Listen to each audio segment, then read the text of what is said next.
Yeah, I mean that was the plan. Knowing the youngsters was always the plan. 13 কোটিতে রিশাদকে চায় মুম্বাই। হ্যাঁ দর্শক, বিস্তারিত জানুন পুরো ভিডিও জুড়ে। ফ্রাঞ্চাইজি লিগের শিরোপা জিততে চান?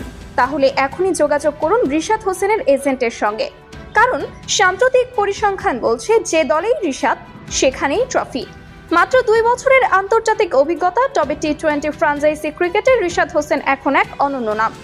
শেষ 12 মাসে তিনি যেসব দলের অংশ ছিলেন সব কটিই টুর্নামেন্ট শেষে চ্যাম্পিয়ন। খেলুক বা না খেলুক, দলের সাফল্যে রিশাদের উপস্থিতিই যেন হয়ে উঠেছে সৌভাগ্যের প্রতীক। আর অন্যদিকে পিএসএল এ নিজের বোলিংয়ের প্রমাণ দিয়েছেন রিশাদ হোসেন, যার ফলে 30 তারিখ গুজরাট টাইটান্সের বিপক্ষে ম্যাচের আগেই এই লেগিকে দলে চান মুম্বাই ইন্ডিয়ান্সের মালকিন।